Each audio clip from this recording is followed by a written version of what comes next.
Solo बच्चों, welcome to studio super kid. This is Mehtab Alam, your commerce cricketer and बच्चा। हम लोग आज बात करने वाले हैं national income and related aggregates.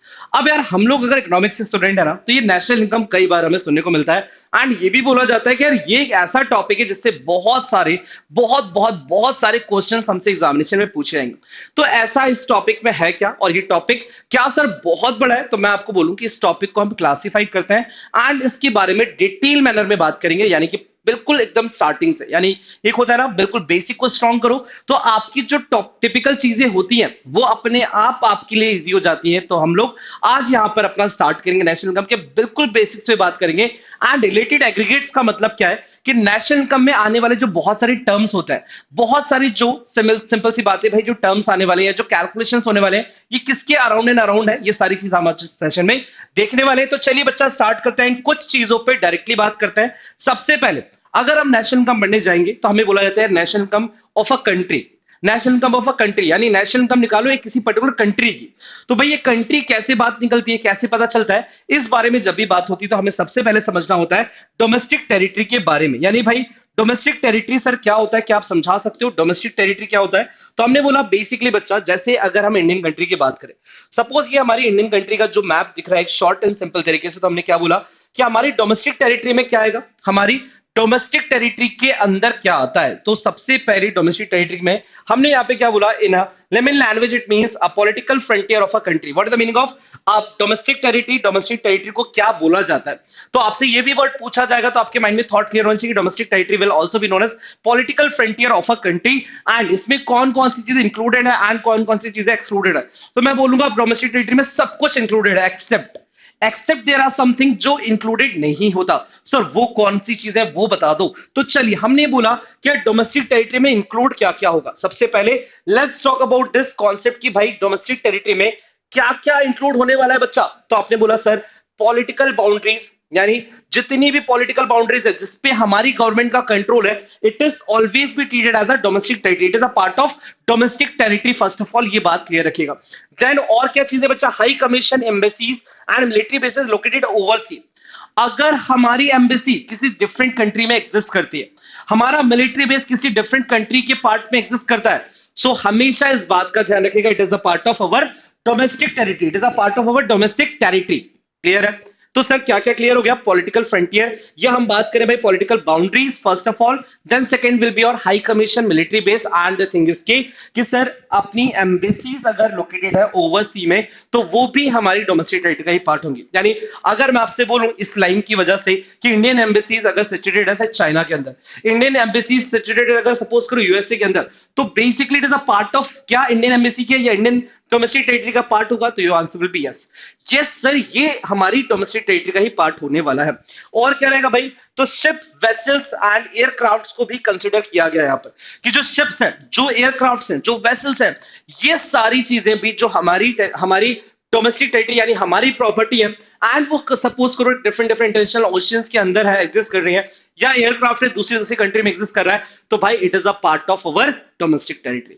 यानी इंक्लूडेड क्या क्या चीजें क्लियर है? तो आपने बोला पॉलिटिकल बाउंड्रीज पूरी, देन मिलिट्री बेस पूरा, देन हमारी एम्बेसीज अगर डिफरेंट कंट्री में एग्जिस्ट करती है पूरी, aircraft and thinking fishing vessels, ये सारी चीजें। इसके अलावा बच्चा अब जो सबसे इंपॉर्टेंट है डोमेस्टिक टेरिटरी पे, जो आपसे क्वेश्चन पूछा जाता है चैप्टर से बेसिक्स पे कि डोमेस्टिक टेरिटरी में क्या क्या इंक्लूडेड नहीं होता। मैंने क्या बोला है, नेशनल इनकम यहां है, बट उस पे पहुंचने से पहले कुछ सीढ़ियों पे हमें चढ़ना पड़ेगा। एंड उस सीढ़ियों की बात अगर हम कर रहे हैं तो फर्स्ट सेकंड थर्ड सीढ़ी जो है ना, हम लोग यहाँ पे अपना स्ट्रॉन्ग कर रहे हैं ताकि हम लोग वहां तक पहुंच पाए। विदाउट अगर हम जंप करके यहाँ पहुंचेंगे ना, तो हम लोग कहीं ना कहीं हमारा जो है ना अप्रोच सही नहीं होगा। तो एक्सक्लूड की अगर बात की जाए तो एक्सक्लूड क्या क्या होगा भाई? तो अपने से domestic territory excluded embassies, agencies, foreign government situated in India. जैसे हमारी एम्बेसी अगर डिफरेंट कंट्री में एग्जिस्ट करता है और वो हमारा नहीं है, तो वैसे ही अगर डिफरेंट कंट्री की एम्बेसी इंडिया में एग्जिस्ट करती है, then it is never be a part of our domestic territory, हमारी डोमेस्टिक टेरिटरी का पार्ट नहीं होंगी। अगर सपोज हम बोले भाई यूएस एम्बेसी हमारी इंडिया में एग्जिस्ट करती है दिल्ली में, तो वही वो क्या हमारे पार्ट होगा? हमारी डोमेस्टिक टेरिटरी का नहीं सर। इसके अलावा अगर कोई मिलिट्री बेस है, नहीं होगा सर। एंड द थिंग कोई भी फॉरेन गवर्नमेंट का कोई भी कंट्रोल वाला या कोई भी एरिया अगर सपोज हमारी कंट्री में एग्जिस्ट करता है, कोई भी डिपार्टमेंट, कोई भी सपोज करो सिंपल सी चीज है कि भाई कंपनीज वगैरह नहीं ले रहे हैं हम लोग, यहाँ पे क्या ले रहे हैं, एम्बेसीज वगैरह ले रहे हैं, embassies and agencies of foreign government, agencies of foreign government situated in India will never be a part of our domestic territory. Then again एक बात क्या बोली बच्चा, offices of international organizations also. अगर आईएमएफ जो इंटरनेशनल लाइक ऑर्गेनाइजेशन है, WHO, world bank, ये international organisations है बेसिकली, इसकी कोई डिपार्टमेंट, इसकी कोई ब्रांच अगर इंडिया में एग्जिस्ट करती है, किसी भी कंट्री में एग्जिस्ट करती है, ये कभी भी उसका पार्ट नहीं माना जाता। हाँ, इसका जो हेडक्वार्टर कहीं पर एग्जिस्ट करता है उसकी डोमेस्टिक टेरिटरी का पार्ट होगा, बट स्टिल अगर सपोज करो डब्ल्यूएचओ का कोई डिपार्टमेंट दिल्ली में एग्जिस्ट करता है, क्या हम उसको इंडियन एम्बेसी मानेंगे, सॉरी या इंडियन डोमेस्टिक टेरिटरी का पार्ट मानेंगे? तो answer will be no sir. तो ऑल दो हम सबको क्लियर हो गया है कि कौन कौन सी चीजें इंक्लूड रहेंगी, कौन कौन सी चीजें एक्सक्लूड रहेंगी बच्चों, तो ये हमारे लिए बहुत इंपॉर्टेंट टर्म था। इस चीज को हम सबसे पहले इंपॉर्टेंट मानेंगे कि भाई इसमें बहुत ज्यादा कंफ्यूज होने की जरूरत नहीं है, हमें इस चीज को इंपॉर्टेंटली यहाँ पर समझना है। करेक्ट, चलिए आगे बढ़ते हैं, बात करते हैं और बेसिक्स पे। अगर हम इसको समझना चाहें और बेसिक पे समझना चाहे बच्चा, तो now let's talk about the economic territory. तो ऑल तो बहुत सारे लोग का मिथ होता है कि domestic territory and economic territory दोनों सेम है, तो मैं यहाँ पे वो थोड़ा सा मिथ ना आपका ना शॉर्ट कर देता हूं कि भाई दोनों सेम है, बस थोड़ी सी चीज ऐड हो जाती है whenever we talking about economic territory, because domestic territory का मतलब हमारी डोमेस्टिक इनकम जो बनाता है जिस टेरिटरी से, वो हमारा डोमेस्टिक टेरिटरी का पार्ट। बट जब बात इकोनॉमिक टेरिटरी की होती है तो इकोनॉमिकली में कुछ एक्स्ट्रा चीजें भी आ जाती है, यानी in the point of view of income, is it? तो भाई क्या बोला गया, इकोनॉमिक टेरिटरी और domestic territory is the geographical territory administered by the government within the which persons, goods and capital circulated freely. जहां पे कोई रिस्ट्रिक्शंस ना हो, जहां पे किसी भी तरह का गवर्नमेंट का कोई भी कंट्रोल, हमारा सब कुछ रहे एंड उस पर रिस्ट्रिक्शंस ना हो। अगर मैं कहीं जाना चाहूं, जैसे अगर मान लो मुझे जाना है भाई यूएस, मैं नहीं जा सकता, मुझे वीजा लेना पड़ेगा, मुझे परमिशन लेनी पड़ेगी एंड मुझे बताना पड़ेगा कि मैं कितने दिन के लिए वहां पर आ रहा हूं, किस रीजन की वजह से मैं वहां पर आ रहा हूं, ये सब कुछ मुझे वहां पर बताना पड़ेगा। बट द थिंग इज कि अगर मुझे दिल्ली जाना है तो मुझे किसी को नहीं बताना है, मैंने डायरेक्ट ट्रेन पकड़ी एंड मैं दिल्ली पहुंच गया। तो ये थॉट आप लोग क्लियर रखिएगा कि यहां पर फिर कोई भी प्रॉब्लम, कोई भी कंफ्यूजन नहीं होना चाहिए, इज इट? चलिए आगे बढ़ते हैं बच्चों एंड बात करते हैं अपनी फर्दर चीजों पे, जो मैंने आपको समझाया था उसी को मैं और डिटेल में समझा दूं कि भाई scope of economic territory, economic territory में कौन कौन सी इकोनॉमिक टेरिटरी की अगर हम बात करें तो कौन कौन सी चीजें इंक्लूडेड रहेंगी। तो बच्चा पॉलिटिकल फ्रंटियर, जैसा मैंने बोला, political boundaries, then territorial waters जो हमारी कंट्रोल में, एयर स्पेस, देन एम्बेसीज हमारी, then consultants, military base etcetera located abroad, अगर हमारी एम्बेसी बाहर एग्जिस्ट करती है वो भी हमारी ही डोमेस्टिक टेरिटरी का पार्ट होगा। Then ship and aircraft operated by the residents between 2 और मोर कंट्रीज, ओके, तो ये भी क्लियर है। And then fishing vessels, oils and natural gas रिजिट operated by a resident in the international waters. तो अगर हमारी कोई फिशिंग वेसल्स अगर इंटरनेशनल वाटर्स में एग्जिस्ट करती हैं, then it is a part of our domestic territory, is it? और we can say that economic territory. So ये वाला थॉट सबसे पहले क्लियर रखना है, इससे क्वेश्चंस बहुत सारे आते हैं आपके एग्जामिनेशन में एंड आई होप आप लोग को यहां से आप कोई भी प्रॉब्लम नहीं है, यहां की सारी अंडरस्टैंडिंग क्लियर, इज इट? तो चलिए भाई आगे बढ़ते हैं एंड थोड़ा सा और डिटेल में इसको समझने की कोशिश करते हैं कि सर कि ये चीज तो हमें समझ में आ गई। Now let's talk about the normal resident क्या होता है and the thing is citizen क्या होता है। तो सबसे पहले मैं आपको समझाना चाहूंगा, ये जो वर्ड आता है बार बार, रेसिडेंट एंड द सिटीजंस, ये सिटीजंस क्या होते हैं सर? तो सबसे पहले सिटीजनशिप जो है ना किसी भी कंट्री की, हमने बोला किसी भी कंट्री की अगर सिटीजनशिप के बारे में बात हो रही है, ठीक है, क्या बोले भाई, हमने बोला किसी भी कंट्री की अगर सिटीजनशिप की बात हो रही है, तो सिटीजनशिप का मतलब क्या होता है? चलिए बच्चा फटाफट जल्दी से ज्वाइन कर लीजिए। तो यस, ओके, ठीक है सर, यहां पे इसका मतलब बता दो, ठीक है, मैं बता रहा हूं बच्चा, ध्यान सुनिएगा। सिटीजनशिप का मतलब अगर हम बोले, आप लोग से कभी मैं पूछता हूं तो आप लोग के माइंड में बहुत सारी चीजें आती हैं कि सर सिटीजनशिप ये वो समथिंग, बट आप समझ जाइए सिटीजनशिप दो तरह से मिलती है बस। इसी को दो तरह को ना बहुत अलग अलग लैंग्वेज में लिख लिख करके अलग अलग पॉइंटर्स बना दिए जाते हैं और हम सोचते हैं कि यार इसके लिए हमें 5 पॉइंट पढ़ने थे, इसके लिए हमें 8 पॉइंट पढ़ने थे, इसके लिए हमें 10 पॉइंट पढ़ने थे। इतना सब कुछ नहीं है बच्चा, हमें सिर्फ ये समझना है सिटीजनशिप किसी भी कंट्री की मिलती है, एक तो होता है बाय बर्थ, अगर मैंने किसी जगह पे जन्म लिया है तो ऑब्वियस से मुझे उस कंट्री की सिटीजनशिप मिल जाएगी। मैंने यहाँ पे जन्म लिया और वहां पे मेरा बर्थ सर्टिफिकेट बना, वहां पे एक लिख दिया गया कि भाई इस डेट पे इस टाइम पर इस पर्सन का जन्म हुआ है एंड आई थिंक इसको रजिस्टर्ड हो गया, यानी उसका रजिस्ट्रेशन, मतलब एक पर्सन का रजिस्ट्रेशन जिस कंट्री के अंदर हो गया बाय बर्थ, वो उस कंट्री का सिटीजन बन जाएगा, राइट? उस कंट्री के सारे राइट्स, सारे रूल्स एंड रेगुलेशंस उसके ऊपर लागू हो जाएंगे। अब हमने बोला बेसिकली सर और क्या ऑप्शंस होते हैं, तो by the choice of government, by the choice of government, या अब इसको ही हम लोग बोल सकते हैं कि अगर गवर्नमेंट ने कुछ हम बोल सकते हैं एलिजिबिलिटी क्राइटेरिया रखा है कि अगर कोई ऐसा करता है तो हम उसको सिटीजनशिप दे देंगे, या गवर्नमेंट किसी को सिटीजनशिप देना चाहता है। सपोज ऑल्दो हम सुनते आ रहे हैं कि भाई सीए एनआरसी ये जो थॉट है, यहाँ पे भी कहीं ना कहीं हम बोल सकते हैं सीए का मतलब ही क्या है कि हम जो सिटीजनशिप एक्ट है ना उस पर चेंजेस करना चाहते हैं, और हम उन लोगों को सिटीजनशिप देना चाहते हैं जो अभी बाय बर्थ हमारे पास सिटीजन नहीं है। तो ये चीज हमें समझे इसको कि भाई अगर गवर्नमेंट चाहता है, अब इसके लिए क्या रूल्स हैं, क्या बिल पास करना है, वो सब कुछ अलग बात है। बट सिटीजनशिप आप बोल सकते हो कि सर किसी कंट्री का आप सपोज मान्यता मिलना कि आप इस कंट्री से बिलोंग करते हो, इसको बोला जाता है सिटीजनशिप। तो ये दो तरह से आपको मिल जाता है।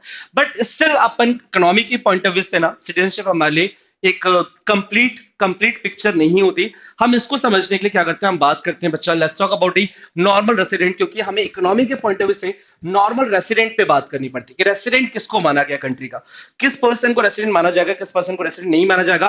तो आप क्या बोलोगे, normal resident is a like of a country is a person और एन इंस्टीट्यूशन, किसी इंस्टीट्यूशन को भी रेसिडेंट मान लो, या किसी पर्सन को भी आप रेसिडेंट कब मानोगे, तो आपने बोला then resides in a country and host centre of economy interest lies that country, कि जो किसी कंट्री में रह रहा हो और उसका जो सेंटर ऑफ इकोनॉमी है ना, वो भी थॉट भी उसका क्या हो, उसी कंट्री से रिलेट करता हो। लाइक फॉर एग्जांपल अगर मैं सपोज इंडिया मैं बाहर का हूं, मान लेते हैं एग्जांपल के तौर पे कि एनआरआई में मैं बाहर से आया हूं इंडिया के अंदर, एंड इंडिया के अंदर आया हूं तो भाई मैं यहीं रह रहा हूं और यहीं पर काम कर रहा हूं, यहीं पे अर्न कर रहा हूं, यहीं पे खर्च भी कर रहा हूं।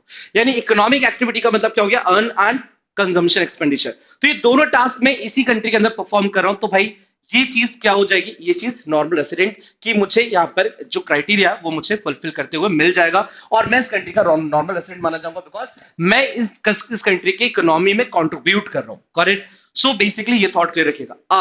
According to the income tax act के अकॉर्डिंग थोड़ा सा और इस पे बहुत डेप्थ में डाल दिया जाता है कितने दिन आपको रहना पड़ेगा फॉर बीइंग अ रेसिडेंट, तो वो एक अलग चीज है, हम उतना डिटेल में नहीं जा रहे। बट यस, आपको ये थॉट्स क्लियर होने चाहिए कि भाई किस किस को बोला गया है। तो हम बोलेंगे सबको, जो भी इंडिया में रह के काम कर रहा है, कमा रहा है एंड खर्च कर रहा है, सबको ले लेंगे। बट कुछ एक्सेप्शंस यहां भी हैं, एंड वो एक्सेप्शंस क्या होंगे बच्चा, तो diplomats and officials of foreign embassies, अगर फॉरेन एम्बेसीज में जो लोग काम कर रहे हैं एंड जो डिप्लोमेट्स हैं या वहां पे आते जाते रहते हैं, वो लोग कभी भी हमारी नॉर्मल रेसिडेंट नहीं माने जाएंगे इंडिया कंट्री के। यानी यूएस एम्बेसी अगर एग्जिस्ट करती है इंडिया के अंदर और उसके अंदर बहुत से लोग आते रहते हैं जाते रहते हैं, तो उसके उसमें जो भी लोग एग्जिस्ट करते हैं ना, उसको हम कभी भी अपने इंडिया के रेसिडेंट का पार्ट नहीं मानेंगे। Is it? आगे बात करें बच्चा, तो commercial travellers, tourist, students etcetera. भाई इंडिया में आईपीएल खेलने के लिए बहुत सारी जो है ना टीम टीम मेंबर्स आते हैं, यानी कि बहुत सारी टीम आती है, बहुत सारे प्लेयर्स आते हैं एंड इतने 3 महीना 3-4 महीना रह करके जाते हैं और 3-4 महीने यहां से कमा के भी जाते हैं। क्या वो रेसिडेंट है? नहीं सर। अगर कमर्शियल पर्पज से, यानी कोई काम को करने की वजह से, किसी काम को करने की वजह से अगर कोई पर्सन हमारी कंट्री में एग्जिस्ट करता है, then it is never be a part of our normal resident. अब ये तो सर आपने अपोजिट बोल दिया। मैंने बोला कि अगर कोई ट्रैवल कमर्शियल पर्पज के लिए कर रहा है, कोई पर्टिकुलर मान लो एक मूवी के लिए आ रहा है, या हमारा कोई इंडियन बाहर जा रहा है एज अ मूवी, कोई भी मूवी शूट करने के लिए, तो जनरली इस पर्पज का हम रेसिडेंट नहीं मानेंगे। जो रहने ही लगा यहाँ पर आके, उसको हम रेसिडेंट मानते हैं। ओके, आगे बात की जाए बच्चा, तो people working in international organisations like WHO, अगर कोई डब्ल्यूएचओ को भी हम कभी भी अपनी डोमेस्टिक टेरिटरी का पार्ट नहीं मानते, तो डब्ल्यूएचओ में अगर कोई काम कर रहा है तो उसको भी हम अपनी कंट्री का रेसिडेंट नहीं मानेंगे। आगे बात की जाए बच्चा, तो यूनेस्को, ये सारे जो दिए हुए हैं कि ये सारे इंटरनेशनल ऑर्गेनाइजेशंस में जो भी लोग काम कर रहे हैं, it is never be a part of our country and we can say that it will never be a part of our normal resident. तो ये दो बेसिक चीजें थी, जो domestic territory, economic territory and if we talking about the simple सी thought है sir normal resident के बारे में अगर बात की जाए, तो ये यहां पे सारी चीजें नहीं आती। अब ये तो बेसिक चीजें हो ही गई, कुछ एक्स्ट्रा चीजें जो आप लोग को पता होनी चाहिए। तो आप लोग को नेशनल इनकम में बच्चा एक इंपॉर्टेंट चीज है कि एग्रीगेट्स आपको पता होने चाहिए। एग्रीगेट्स का मतलब क्या होता है, ये जो कुछ चीजें आपको दिख रही हैं कि सर ये जीएनपी, एनएनपी, एनडीपी, एनएफसी क्या होता है, सर इसके बारे में थोड़ा सा बताओ। तो हमने इसको थोड़ा डिटेल में समझने की कोशिश करी कि the aggregates of national income includes all the terms related to the determination of income for a country whether within or outside। तो जब हम अपनी इनकम को कैलकुलेट करना चाहते हैं, तो ऑल तो हम ये फाइंड आउट करते हैं सबसे पहले कि यार इसको किस किस से रिप्रेजेंट किया जाता है।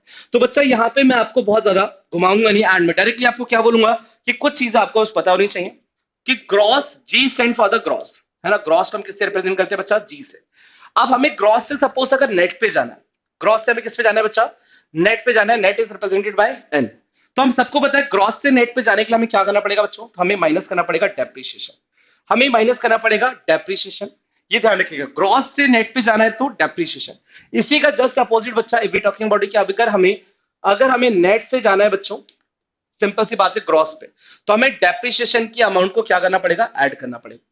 ये आपको कन्वर्जन पता होना चाहिए, ग्रॉस से नेट पे कैसे जाते हैं और नेट से ग्रॉस पे कैसे आते हैं, ये कन्वर्जन आपको अच्छे से पता होना चाहिए। अगर हम बात करें फर्दर और चीजों की, तो क्या बोला जाएगा भाई, अगर ग्रॉस हो गया तो डोमेस्टिक से नेशनल पे, ये ध्यान रखिएगा डोमेस्टिक से नेशनल पे कैसे जाते हैं। तो डोमेस्टिक से बच्चा नेशनल पे अगर जाना है तो प्लस एनएफआई, यानी कि डोमेस्टिक इनकम हमारी हो गई एंड एनएफआई का मतलब वो इनकम जो अब्रॉड से कंट्री में आ रहा है, इज इट। तो एनएफआई अगर हम ऐड कर देंगे तो हम कहां पे पहुंच जाएंगे, नेशनल पे।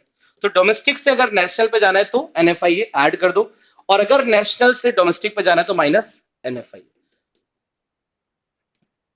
ठीक है, आप बस इतना ध्यान रखिएगा कि अगर हम लोग बात करें भाई कि किससे डिनोट करते हैं नेशनल इनकम को, तो हमेशा ध्यान रखिएगा national income is denoted by, national income is denoted by बच्चा, नेशनल इनकम को हम डिनोट करते हैं, सिंपल सी बात है, एनएनपी एट एफसी से। किससे बच्चा, एनएनपी एट एफसी से, इज इट। तो मैंने आपको ग्रॉस से नेट का समझा दिया एंड नेक्स्ट का सॉरी डोमेस्टिक से आपको नेशनल पे जाने के लिए भी समझा दिया। पी से पी कोई दिक्कत नहीं है, बट फैक्टर कॉस्ट से मार्केट प्राइस, अगर हमें फैक्टर कॉस्ट से जाना है मार्केट प्राइस पे, हमें जाना है फैक्टर कॉस्ट से मार्केट प्राइस पे, तो सिर्फ अभी मैं आपको इसको डिफाइन कर रहा हूं, आगे जाके हम इसको जब इंप्लीमेंट करेंगे तो हम इसको और डिटेल में समझेंगे। फैक्टर कॉस्ट से अगर मार्केट प्राइस पे जाना है तो आप क्या बोलोगे भाई, माइनस नेट इनडायरेक्ट टैक्स या प्लस नेट इनडायरेक्ट टैक्स। तो आपने बोला सर फैक्टर कॉस्ट से अगर मार्केट प्राइस पे जाना है तो प्लस नेट इनडायरेक्ट टैक्स, क्या हो गया भाई, प्लस नेट इनडायरेक्ट टैक्स। और अगर सी का वाइस वर्सा, अगर हमें मार्केट प्राइस से जाना है फैक्टर कॉस्ट पे तो माइनस नेट इनडायरेक्ट टैक्स बच्चा, minus net indirect tax, correct. So ये सारी चीजें आप लोग को बिल्कुल अच्छे से क्लियर होनी चाहिए। हाँ, ये सिर्फ अभी डेफिनेशन था, आगे जाकर इसको हम लोग बहुत डिटेल में समझने वाले, पढ़ने वाले, तो don't worry about that. And the thing is कि इसी तरीके से आप लोग को बहुत सारे इंपॉर्टेंट सेशंस यहां पर आप लोग को मिलते रहेंगे। बट आप लोगों को क्या करना है, आप लोगों को कंटिन्यूसली अगर ये सेशंस का पार्ट रहना है तो आपको अभी अपने इस चैनल को क्या करना पड़ेगा बच्चा, यहां पर सब्सक्राइब करना पड़ेगा, ये सेशन को अपने दोस्तों के साथ शेयर करना पड़ेगा एंड मुझे बताना पड़ेगा कमेंट सेक्शन में कि ये सेशन आप लोगों के लिए कितना बेनिफिशियल था। एंड द थिंग इज कि कोई भी अगर आपके डाउट्स हैं तो आपको कमेंट सेक्शन में जरूर मेंशन करना है। सो ऑल द बच्चा, इन्हीं सारी बातों के साथ अभी इस सेशन को यहां पर हम लोग फाइनली कंक्लूड करते हैं। मिलते हैं आप लोगों के साथ बहुत जल्द नेक्स्ट सेशन में, नेक्स्ट बहुत सारे कॉन्सेप्ट के साथ। अभी के लिए thank you so much, bye bye.